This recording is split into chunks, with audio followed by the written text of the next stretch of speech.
നമുക്ക് ബാലിന്റെ ഗോമതിയുടെ നല്ലൊരു കഥ ഇട്ടാലോ? വീഡിയോ ഇഷ്ടപ്പെടുവാണെങ്കിൽ ഒന്ന് ലൈക്ക് ചെയ്ത് ഹൈപ്പ് ചെയ്യാൻ മറക്കരുതേ. അതോടൊപ്പം തന്നെ ആദ്യമായി കാണുന്നവരാണെങ്കിൽ സബ്സ്ക്രൈബ് ചെയ്യാനും മറക്കരുത് കേട്ടോ. അങ്ങനെ കോടതിയിൽ നിന്ന് നോട്ടീസ് വന്നു കഴിഞ്ഞപ്പോൾ എല്ലാവർക്കും ഭയങ്കര ടെൻഷനായി. അനുവിന് നല്ല ബുദ്ധിമുട്ടുണ്ടായിരുന്നു. കോടതി ചെന്ന് കഴിയുമ്പോൾ ഇനി എന്തൊക്കെ ചോദ്യങ്ങളാ വരുന്നേ, അതിനൊക്കെ ഉത്തരം പറയണമല്ലോ. അനുവിന്റെ ടെൻഷൻ കണ്ടു കഴിഞ്ഞപ്പോ മിത്ര സമാധാനിപ്പിച്ചു. അതെ, നീ വിഷമിക്കൊന്നും വേണ്ട അനു, അതിന് മാത്രം ചോദ്യങ്ങളൊന്നും ചോദിക്കത്തൊന്നുമില്ല. പിന്നെ വക്കീലും കാര്യങ്ങളൊക്കെ ഉണ്ടല്ലോ, പേടിക്കേണ്ട കാര്യമൊന്നുമില്ലെന്ന് പറഞ്ഞു. അതുപോലെ തന്നെ മീനാക്ഷി സമാധാനിപ്പിക്കുന്നുണ്ട്. പക്ഷെ ഗോമതിക്ക് ഭയങ്കര ടെൻഷനായിരുന്നു. ഗോമതി പറഞ്ഞു, അതെ, എന്തെങ്കിലുമൊക്കെ ചോദ്യങ്ങൾ ചോദിച്ചിട്ടുണ്ടെങ്കിൽ ഇനിയിപ്പം അനുവിന് എന്തെങ്കിലും ബുദ്ധിമുട്ടുണ്ടാവുമോ? കാരണം തന്റെ മോൾ ഇതുവരെ അങ്ങനെയൊന്നും കയറിയിട്ടില്ല, കോടതിയിലൊന്നും കയറിയിട്ടില്ല. അത് കേട്ട് കഴിഞ്ഞപ്പം മിത്ര പറഞ്ഞു, അപ്പച്ചി ഇങ്ങനെ പേടിച്ചാൽ എങ്ങനെ ശരിയാന്നേ? അപ്പച്ചി ധൈര്യമായിട്ടിരിക്കാം. കോടതിയിൽ അങ്ങനെയൊന്നും നമ്മൾ സത്യം പറയുന്നത് നമ്മൾ ആരും പേടിക്കേണ്ട കാര്യമില്ല. നമ്മൾ പറയാനുള്ള കാര്യങ്ങളൊക്കെ വ്യക്തമായിട്ട് പറയണം. ഈ സമയത്ത് മീനാക്ഷി അനുവിനോട് പറഞ്ഞു, അനു നിനക്കറിയാലോ അവൻ എന്തൊക്കെയാ നിന്നോട് ചെയ്തതെന്ന്, എന്തൊക്കെ ക്രൂരതകൾ കാണിച്ചെന്ന്. അത് മാത്രല്ല, ഇപ്പോഴാണെങ്കിലും ശരി, ഈ പറയുന്ന അലോകിന്റെ വീട്ടുകാര് എന്തൊക്കെ കാണിച്ചു കൂട്ടിക്കൊണ്ടിരിക്കുന്നത്, നമ്മളെ മനഃപൂർവ്വം നാണം കെടുത്താനായിട്ട്. അതൊക്കെ നീ വ്യക്തമായിട്ട് പറഞ്ഞാൽ മതി. നീ ഇങ്ങനെ പേടിച്ചാലോ? ഇത്രയ്ക്ക് ധൈര്യമുള്ളോ നിനക്ക്? അച്ഛൻ പറഞ്ഞത് കേട്ടില്ലായിരുന്നു നീ? അത് കേട്ടപ്പോൾ അനു പറഞ്ഞു, എനിക്കിപ്പോൾ ധൈര്യം തോന്നുന്നുണ്ട്, ഞാൻ പറഞ്ഞോളാം, എനിക്ക് പേടിയൊന്നും ഇല്ലാന്ന് പറഞ്ഞു. പേടിക്കേണ്ട കാര്യങ്ങളൊന്നുമില്ല, ഞങ്ങൾ എല്ലാവരും നിന്നോടൊപ്പം ഉണ്ട്. അതെ, നിന്റെ ചേട്ടന്മാരുണ്ട്, അച്ഛനുണ്ട്, അമ്മയുണ്ട്, ഞാനുണ്ട്, എല്ലാവരും ഉണ്ടല്ലോ. പിന്നെ നീ ഭയക്കേണ്ട കാര്യമൊന്നുമില്ല. സത്യം നമ്മൾ എവിടെയും തുറന്നു പറയുന്നതിന് പേടിക്കേണ്ട കാര്യമില്ല. നിനക്കറിയാവുന്ന കാര്യമില്ലേ, എന്നെ കള്ളക്കേസിൽ കുടുക്കി. എന്നിട്ട് എന്തായി? ഞാൻ പോലീസ് സ്റ്റേഷനിൽ ഒരു ദിവസം മൊത്തം ഇരുന്നു. എന്നിട്ട് ഞാൻ പേടിച്ചോ? ഇല്ല, കാരണം ഞാൻ തെറ്റ് ചെയ്തിട്ടില്ല. അതുപോലെ തന്നെയാണ് നീയും. നീ തെറ്റ് ചെയ്യാത്തിടത്തോളം കാലം നീ ആരുടെ മുന്നിൽ തല കുടിക്കേണ്ട, പേടിക്കേണ്ട ഒരു കാര്യമൊന്നുമില്ല. തെറ്റ് ചെയ്ത അവനാണ്, അവന് ശിക്ഷ വാങ്ങിക്കൊടുക്കണം. അല്ല, ഇനി അവന് ശിക്ഷ കിട്ടിയാൽ അവൻ പുറത്തിറങ്ങി കഴിയുമ്പോഴെങ്ങാനും എന്നെ വെറുതെ വിടുവോ? അത് മാത്രമല്ല, കൃഷ്ണമക്കലങ്കാര് വെറുതെ ഇരിക്കുവോ? രണ്ടു വീട്ടുകാരും തമ്മിൽ അതൊന്നും ഓർത്ത് ഇപ്പൊ നീ ടെൻഷൻ അടിക്കണ്ട. പറഞ്ഞത് കേട്ടോ എന്നൊക്കെ പറഞ്ഞിട്ട് അനുവിനെ സമാധാനിപ്പിച്ച് മുറിയിലേക്ക് പറഞ്ഞു വിട്ടു. അനു മുറിയിലേക്ക് ചെന്നാലും അനുവിന് ഭയങ്കര ബുദ്ധിമുട്ടായിരുന്നു. താൻ കാരണം ഇനിയിപ്പോൾ ഇരു കുടുംബങ്ങളും വീണ്ടും ശത്രുതയിലാകുമോ? അലോകിന് ശിക്ഷ കൂടുതൽ കിട്ടിയിട്ടുണ്ടെങ്കിൽ അത് കൃഷ്ണമംഗലംകാർക്ക് എന്താണെങ്കിലും പണിയാണ്. അത് മാത്രമല്ല, അവരടങ്ങിയിരിക്കില്ല. അവര് ദേവമംഗലത്ത് ഉപദ്രവിക്കാൻ ശ്രമിച്ചുകൊണ്ടേയിരിക്കും. അതൊക്കെ ഓർത്ത് കഴിഞ്ഞപ്പോഴത്തേനും അനുവിന് എന്ത് ചെയ്യണമെന്നറിയില്ല. അതും പറഞ്ഞുകൊണ്ട് അലോകിനെ അങ്ങനെ വെറുതെ വിടാനും പറ്റില്ല. അവൻ ചെയ്ത ക്രൂരതയ്ക്ക് അവന് ശിക്ഷ കിട്ടുക തന്നെ ചെയ്യണം. അങ്ങനെ പിന്നീട് ബാലൻ വീട്ടിലേക്ക് വരുമ്പോൾ ഗോമതി എന്ന് കോടതി ഹാജരാകാൻ പറഞ്ഞ കാര്യങ്ങളൊക്കെ പറയുന്നുണ്ട്. ബാലൻ പറഞ്ഞു, അതിനെന്താ, കോടതി ഹാജരാവണം, വാദപ്രതിവാദങ്ങളൊക്കെ നടക്കും, കാര്യകാരണ സഹിതം വ്യക്തമാക്കിയാൽ മതി. പിന്നീട് അനുവിന്റെ അടുത്തേക്ക് എന്നിട്ട് അനുവിന് ധൈര്യം കൊടുക്കുന്നുണ്ട്. ഞാൻ അപ്പോഴേ പറഞ്ഞല്ലേ മോളെ, കോടതിയും കേസും ആകുമ്പോൾ എങ്ങനെയാണ്, നമ്മൾ പോലീസ് സ്റ്റേഷനിൽ കംപ്ലൈന്റ് കൊടുത്തിട്ടുണ്ടെങ്കിൽ അത് കോടതി വരും. കോടതി വരുമ്പോൾ നല്ല രീതിയിൽ തന്നെ കാര്യങ്ങൾ അവതരിപ്പിച്ചാൽ മതി. മോൾക്കറിയാലോ, മോൾക്ക് വേണ്ടിയിട്ട് ഈ അച്ഛൻ എത്രമാത്രം കിടന്ന് കഷ്ടപ്പെടുന്നുണ്ടെന്ന്. ആ സമയം അനു പറഞ്ഞു, എനിക്കറിയാം അച്ഛ. അതെ, അതാ ഞാൻ പറഞ്ഞത്, നമ്മൾ ശരിക്കും പോരാട്ടമാണ് നടത്തുന്നത്. നിനക്ക് വേണ്ടി മാത്രമല്ല, ഇതുപോലെ പല പെൺകുട്ടികളുണ്ട്, അവർക്കൂടെയുള്ള നീതിയാണ് കിട്ടേണ്ടത്. അതുകൊണ്ടാണ് നിന്നോട് ഞാൻ പറഞ്ഞത്, ഒരു പേടിയും കൂടാതെ കോടതി തലയുയർത്തി പിടിച്ച് നടക്കണമെന്ന്, അല്ല, കോടതി തലയുയർത്തി പിടിച്ച് നിൽക്കണമെന്നുള്ള കാര്യങ്ങൾ.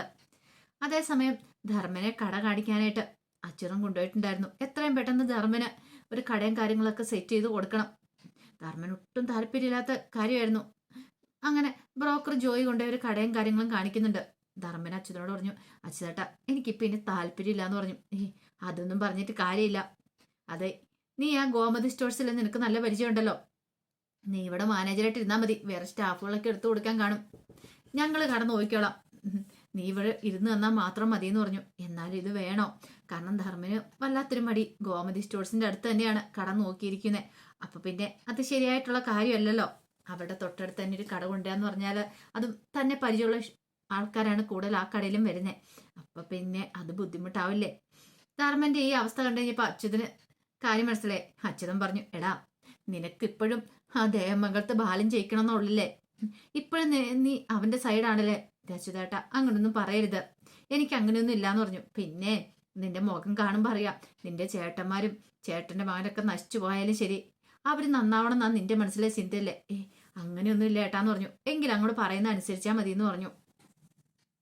ധർമ്മന വല്ലാത്തൊരു ബുദ്ധിമുട്ടും കാര്യങ്ങളൊക്കെ ഉണ്ടായിരുന്നു. പിന്നീട് അച്ഛനും വീട്ടിലേക്ക് വന്നു. അതിനുശേഷമാണ് കോടതിയിൽ അടുത്ത ദിവസം കേസിന്റെ വിചാരണയും കാര്യങ്ങളും നടക്കാൻ പോവാന്ന് പറഞ്ഞ്. അതറിഞ്ഞു കഴിഞ്ഞപ്പത്തിനും അനന്തനും അച്യുതനും കൂടി ഒരു വക്കീലിനെ കാണാനായിട്ട് പോകുന്നുണ്ട്. അങ്ങനെ വക്കീലിനെ പോയി കണ്ട് സംസാരിച്ചപ്പോൾ വക്കീല് പറഞ്ഞു, അതെ, ഇനിയിപ്പം അലോകിന് ജാമ്യം കിട്ടാനും രക്ഷപ്പെടാനും ഒരു മാർഗം മാത്രമേ ഉള്ളൂ. ആ പെൺകുട്ടി അവൾ മൊഴി മാറ്റി പറയോ അല്ലെങ്കിൽ അങ്ങനെ എന്തെങ്കിലുമൊക്കെ ചെയ്യണം. അലോകിന് ജാമ്യം കിട്ടണമെങ്കിൽ, അല്ലാതെ ഒരു രക്ഷയില്ല. അവള് കൊടുക്കുന്ന മൊഴിയുടെ അടിസ്ഥാനത്തിലായിരിക്കും കാര്യങ്ങൾ മുന്നോട്ട് പോകുന്നത്. അലോകിന്റെ ശിക്ഷയും കാര്യങ്ങളും ഒക്കെ തീരുമാനിക്കുന്നതെന്ന് പറഞ്ഞു. അത് കേട്ടപ്പോൾ അച്ഛൻ പറഞ്ഞു, അങ്ങനെ അവള് പറയുമെന്ന് തോന്നുന്നില്ല വക്കീലെ. എങ്ങനെയെങ്കിലും അവളുടെ മനസ്സ് മാറ്റിയെടുക്കാൻ നോക്ക്.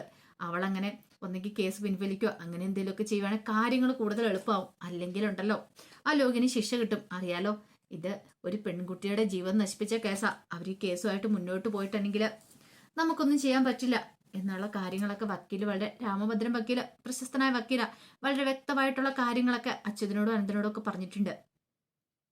ഇതെല്ലാം കേട്ട് കഴിഞ്ഞപ്പോൾ അവർക്ക് എന്ത് ചെയ്യണമെന്ന് അറിയില്ല. ഒടുവിൽ അച്യുതൻ അലോകിനെ കാണാനായിട്ട് ജയിലിലേക്ക് ചെല്ലുവാണ്. അങ്ങനെ അലോകിനെ കണ്ടു കഴിഞ്ഞപ്പോൾ അച്യുതന് ഭയങ്കര വിഷമായി. അച്യുതൻ പറഞ്ഞു, നീ പേടിക്കണ്ട മോനെ, എന്ത് വില കൊടുത്ത് നിന്നെ ഞാൻ ഇവിടുന്ന് പുറത്തിറക്കിയിരിക്കും. കുറച്ച് ദിവസത്തെ കാര്യമില്ലേ ഉള്ളൂ, നീ ധൈര്യമായിട്ടിരിക്കുക. ഏയ് അച്ഛാ, എനിക്കിവിടുന്ന് പുറത്തിറങ്ങണം, എനിക്ക് പ്രതികാരം ചെയ്യണം. ഇവിടെ ഇരിക്കുന്ന ഓരോ നിമിഷവും ഞാൻ ആലോചിച്ചുകൊണ്ടിരിക്കുന്ന അതാ, എപ്പോഴാ പുറത്തിറങ്ങിയിട്ട് വേണം എനിക്ക് പണി കൊടുക്കാനായിട്ട്. ദേവമംഗലംകാരെ ഒന്നിനെ ഞാൻ വെറുതെ വിടാൻ പോകുന്നില്ല. ആ ബാലനെ മനസ്രിയെ എൻ്റെ ജീവിതം നശിപ്പിച്ച അവളാണ്. എടാ മോനെ, നിനക്കായിട്ടല്ലടാ ഈ അച്ഛൻ ഇറങ്ങിയിരിക്കുന്നേ. നീ എന്തിനാ പിന്നെ പേടിക്കണേ? ധൈര്യമായിട്ടിരിക്കുക, ഞാനല്ലേ പറയണേ. നീ വിഷമിക്കൊന്നും വേണ്ട. എൻ്റെ കൊക്കിന് ജീവനുണ്ടെങ്കിൽ നിന്റെ റിമാൻഡ് കാലാവധി കഴിയുന്ന സമയത്ത് നിന്നെ ഞാൻ പുറത്തിറക്കിയിരിക്കും. അച്ഛാ, അവൾ കൊടുക്കുന്ന മൊഴിയായിരിക്കും. ഒരു കാര്യം എന്തെങ്കിലും ഒരു തന്ത്രം പ്രയോഗിക്കാൻ നോക്ക അവളെ വീഴിക്കാനായിട്ട്. അതോ ഞാൻ നോക്കിയിട്ട് മാർഗമുള്ളൂ. അല്ലെങ്കിൽ അവൾ എനിക്കെതിരെ ശക്തമായിട്ടുള്ള മൊഴിയായിരിക്കും കൊടുക്കണേ. അങ്ങനെ കൊടുത്താൽ പിന്നെ എനിക്ക് പുറത്തിറങ്ങാൻ പറ്റില്ല അച്ഛാ. ഞാൻ നോക്കട്ടെ മോനെ, എന്ത് ചെയ്യണമെന്ന് എനിക്കറിയാമെന്നൊക്കെ പറഞ്ഞു. അങ്ങനെ അച്യുത അനുരോധനെ കണ്ടിട്ട് വന്നിട്ട് വീട്ടിൽ അതിനെക്കുറിച്ച് സംസാരിക്കണം. ഈ സമയത്ത് ഇന്ദിരാമ്മ പറഞ്ഞു, അല്ല ഇനിയിപ്പം അനു എന്താ മൊഴി കൊടുക്കണമെന്ന് അറിയില്ലല്ലോ. അങ്ങനെ വന്നിട്ടുണ്ടെങ്കിൽ പുറത്തിറക്കാൻ പറ്റില്ലല്ലോ നമ്മുടെ മോനെ എന്ന് പറഞ്ഞു. എല്ലാരും കൂടെ സപ്പോർട്ട് ചെയ്തോണ്ടിരുന്നല്ലേ ദേവമംഗലത്തെ, ഇപ്പൊ എങ്ങനെയായി? എൻ്റെ മോനെ അകത്താക്കി. പക്ഷെ എന്ത് വില കൊടുത്ത് ഞാൻ അവനെ പുറത്തിറക്കും. അതിനിപ്പം ഏതറ്റം വരെ പോകാനും ഞാൻ തയ്യാറാന്ന് പറഞ്ഞു. ഇന്ദിരാമ്മ പറഞ്ഞു, എടാ മോനെ, വഴക്കും പ്രശ്നമൊന്നും വേണ്ട. അമ്മയ്ക്ക് അങ്ങനെയായിരിക്കും, പക്ഷെ എനിക്ക് അങ്ങനെയല്ല. എനിക്ക് എൻ്റെ മോനാണ് വലുത്. എൻ്റെ മോനെ എനിക്ക് പുറത്തിറക്കിയാൽ മതിയാവുള്ളൂ. അവനാണ് അകത്ത് കിടക്കുന്നത്. അവനെ കണ്ടു കഴിഞ്ഞപ്പോൾ എൻ്റെ നെഞ്ചു പൊട്ടിപ്പോയി. അതൊന്നും എനിക്ക് പറഞ്ഞാൽ മനസ്സിലാവില്ല എന്ന് പറഞ്ഞുകൊണ്ട് അച്യുതന് ദേഷ്യപ്പെട്ട് അങ്ങോട്ട് കയറിപ്പോയി. ഈ സമയത്ത് പതിവ് പോലെ തന്നെ ശ്രീദേവ് കണക്കുകളും കാര്യങ്ങളും എല്ലാം നോക്കി എല്ലാം ക്ലോസ് ചെയ്തു ബാലിനെ ഏൽപ്പിച്ച് മുറിയിലേക്ക് വന്നു. അതേസമയം എന്നും തന്നെ ഈ പറയുന്ന ആനന്ദ് ക്യാമറയിലെ ദൃശ്യങ്ങളൊക്കെ ഫോണിനകത്ത് നോക്കുന്നുണ്ടായിരുന്നു.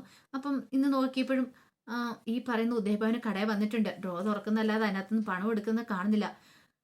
പിന്നെ ശ്രീദേവി എടുക്കുന്ന കാണുന്നില്ല. കണക്കുകളെ കറക്റ്റാ, ഒന്നും അങ്ങോട്ടും മനസ്സിലാവുന്നില്ല. പണം ഏത് വഴി പോയെന്നും അറിയത്തില്ല.